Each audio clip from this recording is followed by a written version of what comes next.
We got the return of the heat. The NFL puts the heat on Danico Autry. We got a suspension, and we also got a little bit of tension. Let's go inside the locker room. Another live practice report here in the locker room. Let's get it.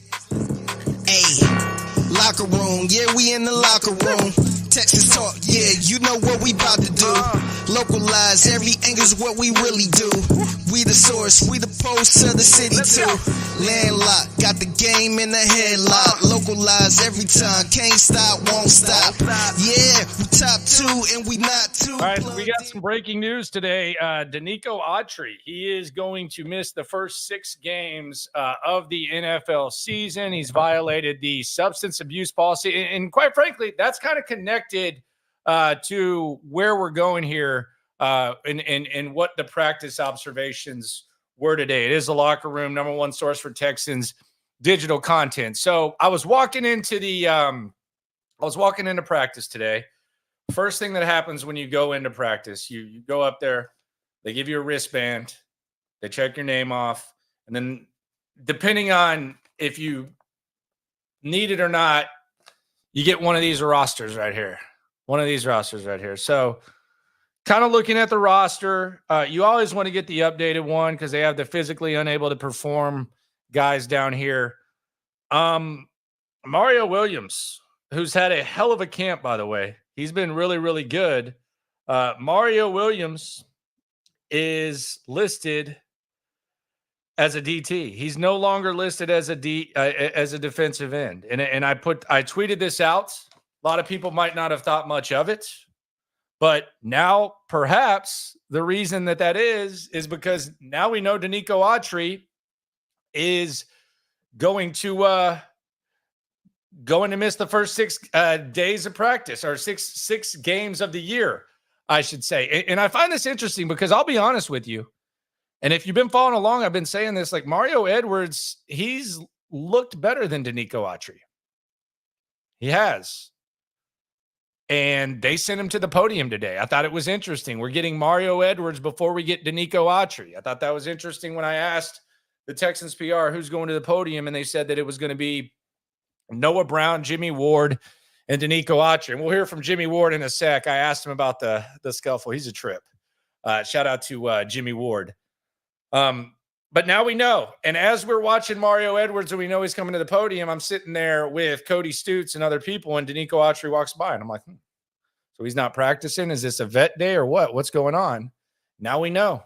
He's going to miss the first few games of the year. I actually did a Danico Autry video, so that's why I'm late here. As soon as I heard the breaking news, much like beat reporters have to write as soon as they get something, digital beat reporters have to stream as soon as they get something. So there's already a video up of my 5 biggest reactions to the Danico Autry suspension. So go check that out. Little short video form. So go check that out. See, there you go. Primetime's already watched it. That's a loyal guy right there. For sure. That's a loyal guy right there. The JJ Watt stuff, it was already here. Now it's even more intense. I knew this was coming. The JJ Watt thing was going to happen. This is an interesting theory too. The Jerry Hughes signing seemed a little bit random. Maybe they knew about the Danico Autry thing before. I think that's a good point. And when you look back at things, it did seem like Mario Edwards was getting a lot of first-team reps. Like for how Nick Caserio and D'Amico Ryans talked about the signing of Danico Autry, I thought it was strange. And me and Stutes were actually talking about this the other day because someone asked how Danico Autry was looking, and I was like, man, I really don't notice him out there. And it's crazy because I noticed Fatukasi. He's been all over the place. I've noticed Tim Settle, and I've noticed Mario Edwards, and the edge guys have looked good. I haven't seen Danico Autry out there. And the conversation was, well, maybe he's such a veteran that he just doesn't need a lot of reps. Maybe he's kind of like Robert Woods, like where you know what you're going to get, so he doesn't need a lot of reps. But now it might make sense. I don't know the process. I don't know when they find out about this stuff. Might be something to ask D'Amico tomorrow. You know, how long did y'all how long do y'all know when stuff like this could go down? Because he wasn't getting as many reps as you would think someone would be getting that was that highly talked about by the coaching staff. He really wasn't. So maybe they knew this was going down. Maybe that's why they signed Jerry Hughes. Mario Edwards has been pretty good. I actually asked Mario Edwards at the podium. I asked him, I said, hey, what's up with the new position? And this was before the Autry news too. What's going on with the new position? How are we feeling about that? Said DN, now you're a D tackle. How was your overall feel in camp? And a small thing, but on the roster, you went from DN to DT. It seems like you've been there. It's been fun, man. Having fun. I'm on year 10, so I've been playing all up and down the line. So to have a position change, I'm kind of used to it. There you go. Very short, by the way, and about that business. But Mario Edwards moved from DE to DT. That was just an observation. And hey, it all makes sense now for sure. So we'll see how it goes and how this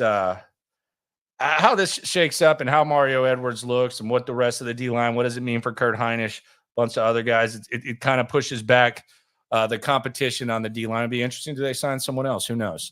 The J.J. Watt thing ain't going away, and it probably wasn't going away whether this suspension happened or not. Big thanks to everyone for getting me to 10,000 last week. We're already at 10.2K. Let's keep that going. We got some huge things in the works, and I think that you're going to be very pleased with the content that is provided. It's nothing new for us, but it's a lot more exciting there. Let's get to the practice obs. That's why you're here. Didn't anticipate talking about a suspension, but let's get to the practice obs. And we did go down in distance today, so we went specific once again. Obviously, Autry out, Mario Williams, the drama. Christian Harris was getting some side work in, and this is the first time that Christian Harris has been working out on the side. He Mixon, Tunsil, and Henderson were still out, but Christian Harris was working out on the side field. And this is usually when you start revamping stuff and intensifying the comeback attempt. He was in cleats and he was in shorts and he was getting some work in on the side. So I know a lot of people have asked about Christian Harris. Is there anything to be concerned about? I would say that he's trending in the right direction, if you will. He's trending in the right direction. Don't really know when he will be back, but it does appear that Christian Harris is trending in the right direction. He's moving around and everything. And I don't think they're too concerned. I don't think they're too worried about Christian Harris at all. So there is that.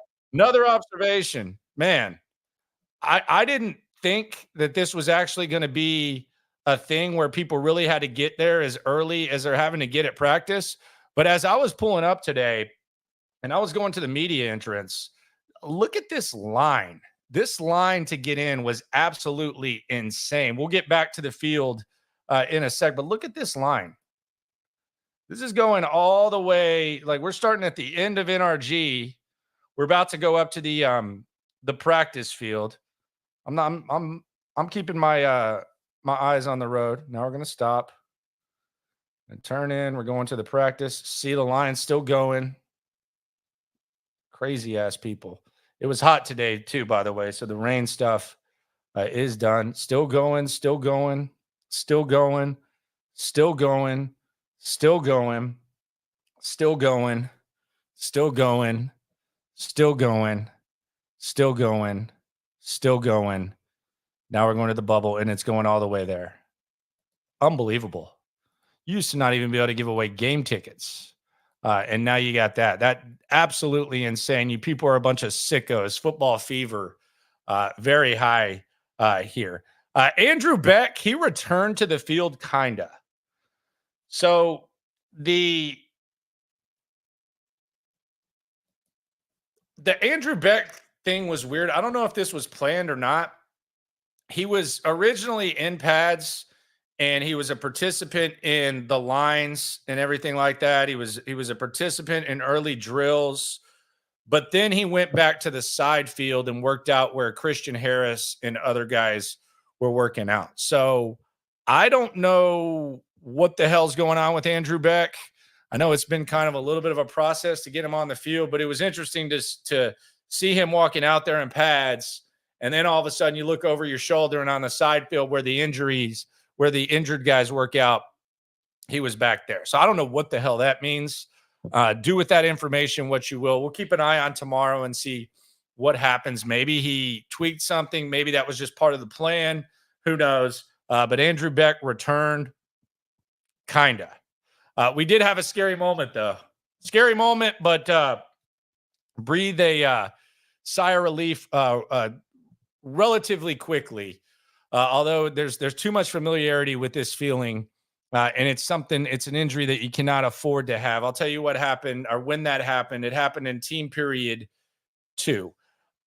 Special teams 1 was very light. They really weren't doing very much. I will say this, if you want to look at observations that perhaps it feels like we got a grasp of, Fairbairn is still the only guy kicking off. He's still the only kicker. So I asked Tommy Townsend last week, is that something you can do? He said he would be willing, but you could kind of read between the lines, not something that I think that he's thrilled about doing. So Fairbairn is still the only kicker in special teams. So there is that. Don't anticipate Townsend doing that anytime soon. Team 1, we had a little red zone action. Everybody loves the red zone.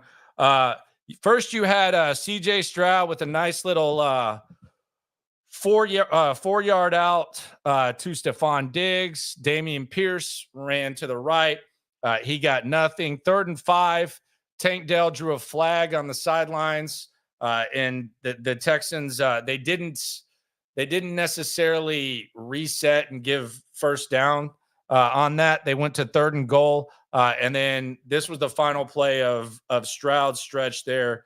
He found Dare Gumbawale, who was short at the 1-yard line, little bit of a slant, but Dare got stopped at the 1. Then Davis Mills came in, nothing up the middle. Taylor for a slow 6. And then you had Hutchinson, Mr. Hutchinson. He's kind of had a little bit of a quiet camp. He had a touchdown and a flag. Joe Mixon on the sidelines, by the way, very active. You can tell he's foaming at the mouth, wanting to practice. Joe Mixon greeting Xavier Hutchinson and celebrating a little bit. Then you had, and this is just one of my observations, Jeff Okudah likes to hit. There was a short pass to Jawar Jordan. He kind of was trying to stumble into the end zone. Jeff Okudah just gave him a little bit of a shoulder, kind of a little bit of a flex. We talk a lot about Jimmy Ward and his physicality. That it seems like Jeff Okudah likes to hit as well. Then we had Boyle time, aka bathroom break. No one cares what he did. And CJ Stroud came back onto the field. 1st and 10, you had Damian Pierce for nothing. Then you had a 2nd and 9, a perfect bootleg. However, he threw it behind Tank Dell. They were unable to connect. 3rd and 9, throw to Mechie, incomplete in the end zone. Out of the slot, he started in the slot, then ran up to the right corner of the end zone. Eric Murray was there in coverage, and then 3rd and goal, you had CJ Stroud, perfect pocket presence, and he stepped up and threw it to Dare Gumbawale for a touchdown. Dare kind of got lifted up as he was in the air, kind of threw the ball in the air. So Dare being involved in the pass game, I don't know whether y'all like that or not, but just kind of where we're at. Then we had Davis Mills. Davis Mills, really nothing to really talk about there. Who really cares? Titus Howard, scary moment. Titus Howard went to the injury tent. And we heard Titus Howard last week say, the only thing I need to do is stay healthy. I haven't been able to stay healthy all year. You immediately, as soon as he does that, you anticipate the worst. So he goes in the tent, kind of a little bit of a scary moment. So all eyes on Titus Howard. Then you had Brocker coming in to Brocker, however the hell we pronounce it. Number 64. He came in. He took those right tackle reps as Titus left the field. Stay tuned. We'll give you the update on Titus Howard here in the locker room. Number one source for Texans digital content. Then we go to Team 2 breakdown, and I'm going to call this the Petrie Gallery. We've heard of the Peanut Gallery, the Petrie Gallery, because the defense had another good day, and every time they did anything, you heard Jalen Petrie yelling, screaming, encouraging his teammates. So Team 2, dominated by the defense. Jalen Petrie, you can look down for a second, and if you hear Jalen Petrie screaming, you know the defense did something good. 1st and 10, Tank Dell across the middle, decent gain there. Then you had Kurt Hinish jumping off sides, Dare run, then a cluster, just like a fake reverse from Davis Mills, and then kind of a throw in the dirt. They've had a little bit of trouble on the slow developing stuff. You heard Jalen Petrie getting really crazy after they blew that up. Then Tim Boyle came in. Nothing really to see here. Cam, I am intrigued to see what Cam Akers looks like when there's actual contact, because it seems like he's seeing the hole pretty well and maybe would be breaking some tackles, but it's hard to tell. But you got a little bit of Cam Akers action. Cam Akers also, I don't know if it's just because he's a veteran or I don't know what to make of this, but it seems like a lot of the running backs, they might be tackled in a game, but they're running like 20 yards upfield afterwards, no matter what, which kind of fools the crowd at times. Doesn't seem like Cam Akers is doing that extra stuff. He's hitting the hole, he's reading, and he's running. But as soon as it looks like he's going to be tackled, he finishes the play. He's not slacking or anything, but he's not as extra as the other running backs. We'll see what he looks like. Chris Boyd, don't know if he's going to make the squad. There's a lot of special teamers on this squad. He got banged up in it was either in special teams or it was team 1, but he got banged up. And then there was a slant to John Mechie, which ended team 2. Kind of looked like the defense was asleep. It seems like the defense kind of sleeps, especially the reserve defense whenever like on final plays. Then we had team 3. Team 3, Titus Howard returns. So Titus was in the tent. He kind of walked gingerly-ish out of the tent, walked by Fatukasi. You could see Fatukasi asking him if he was all right. Titus said he was okay. And before they even took the field in team 3, Titus was the closest man to the line of scrimmage, had his helmet on, and he was ready to go. So scary moment for Titus Howard. However, Titus Howard returns, so no concern there. But it was kind of a scary moment. That's one of the last things that you want, and he was out there. First play of team 3, we talked about the Danico Autry interception, or the Danico Autry suspension. Mario Edwards with the would-be sack. He completely blew up the offensive line. Would-be sack kind of stopped. Then you had Stroud sell it over Mechie's head. 3rd and 5, another long incompletion. And then 3rd and 2, CJ Stroud feels the pressure perfectly. He steps up, he rolls out, he completes the 3rd and 2 pass to Ben Skoranek. Don't sleep on Ben Skoranek. He's been very active. You heard D'Amico talk about that the other day. Don't sleep on Ben Skoranek. He caught a pass from CJ that would have moved the change on 3rd down. Davis Mills concludes team 3. He threw a bomb to nobody. I don't think anybody was within 20 yards. There was a nice little Woods sideline grab for a couple of yards. The Janke twins, Jaden Janke, he caught the ball out of bounds. Nice little out. And then that was really the conclusion. That really the highlight of this. Kurt Hinish has a really weird dance that he was doing with his legs or something like that. It seemed like it would be something that would have gone viral. Unfortunately, the media shooting period was over. He really likes the 21 Savage bank account jam. Kurt Hinish, a couple other media types noticed it as well. Kurt Hinish, he might be an under the radar type of dancer. Hell, maybe he's dancing because he's got a better chance of making the team now that Danico Autry suspended. Maybe he got the official word, and that's why he was so excited. He's like, oh, I'm alive. I can make the squad. Maybe that's why he was feeling himself. Special teams too. They were working on the jugs machine. We weren't really getting to see any Townsend punts. It was real light, just catching returns. Same guys catching returns that we've seen for a while. Team 4, something we haven't seen a ton of. Although I really do wonder how much the Texans are going to do this, if it's going to be just a desperation type of thing. We got some tempo. We got some up-tempo offense from the Texans. Really haven't worked a ton on this.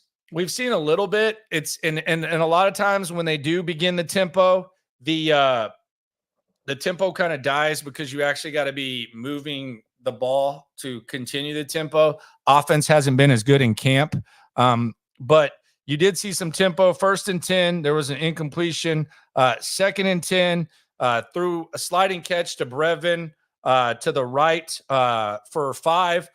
Then Noah Brown to midfield, sliding catch from Noah Brown.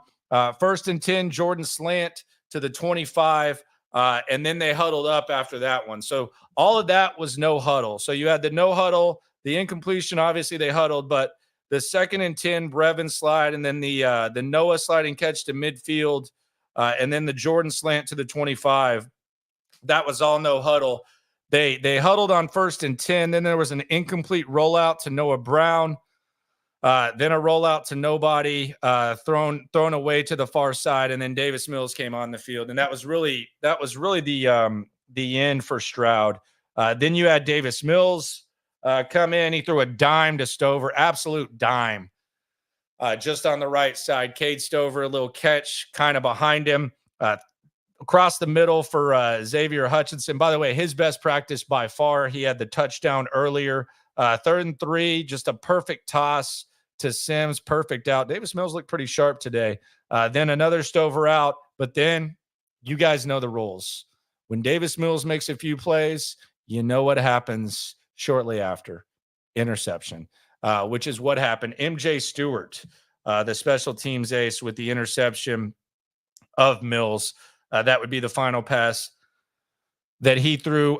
Then you had Boyle time, a.k.a. bathroom break. You had a Jawar Jordan slant, a Malik Fisher sack, would-be Malik Fisher sack, and then a really low, bad snap by Jared Patterson, who's your backup center. Juice Scruggs is the starting. There's no competition there.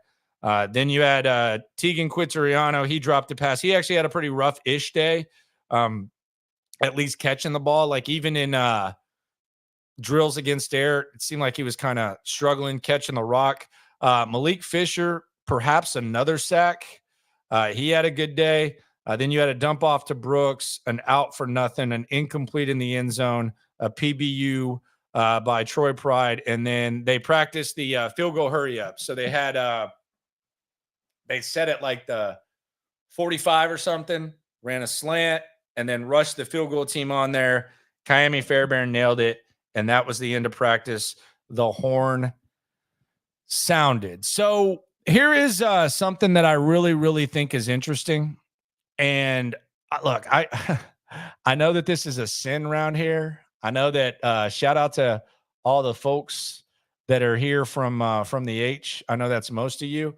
I think Boyle might even be better than Case Keenum at this point. I think Case Keenum might have left it all on the field last year.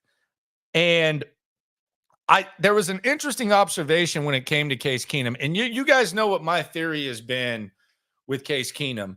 I think that when Slowick leaves or when Gerard Johnson leaves, I think that Case Keenum is going to be on this coaching staff. I think eventually Case is going to be a coach. They obviously respect him a lot here. He obviously knows this system. I don't think he can quit football. I don't think that Case Keenum can just not be about this football life. So I think eventually Case is going to be a coach, and that might actually ease your concern or whatever for losing Slowick or Gerard. And then they already talk about Case as like an extra coach, but Case had an interesting practice despite not practicing, because Case Keenum was on the side the whole time. He had the ear clip in, and he was listening to everything that was going on, and he was shadowing Bobby Slowick quite a lot.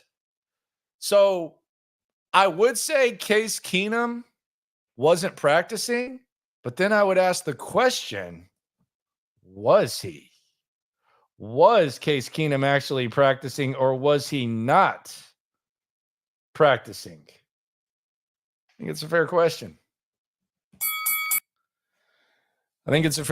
Because I do think that he ends up being a coach on this team. I would bet on Case Keenum being a coach on this team. And I think that those were the reps. So was he not practicing or was he? Shout out to Saved by the Bell.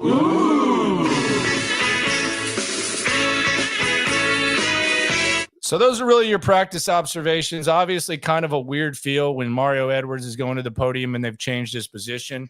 Makes sense now with the D'Amico Autry suspension. CJ Stroud, by the way, moving around pretty well. Scary moment with Titus Howard. However, he ends up being fine. Case Keenum, practicing or not, I'll let you decide.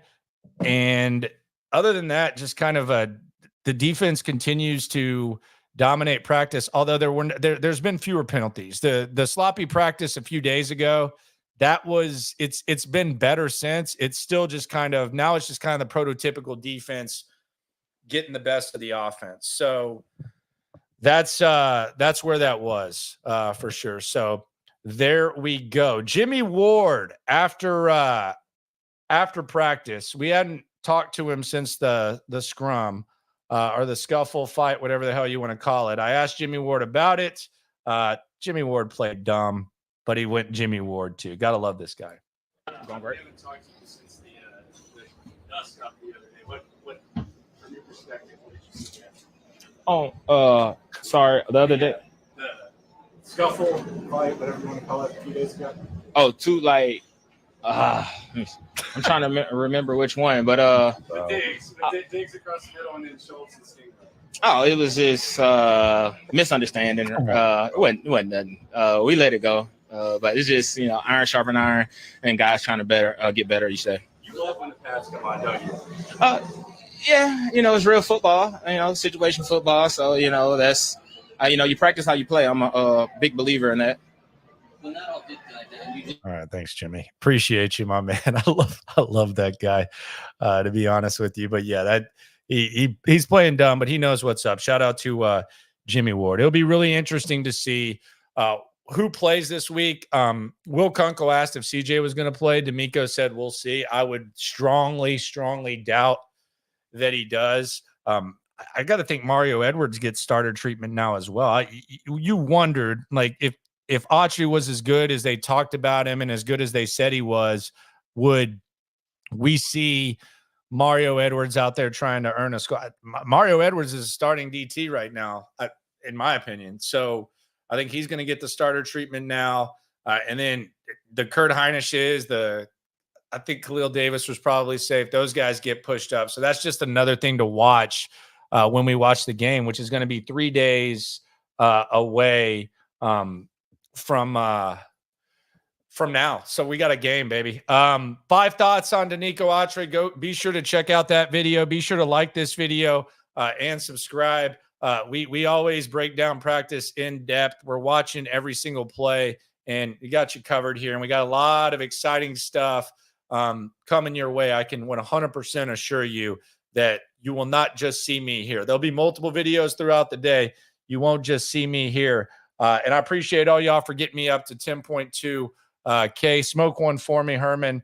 I appreciate you very much, and I very, very much appreciate everyone for coming through. Does McClain get interviews still?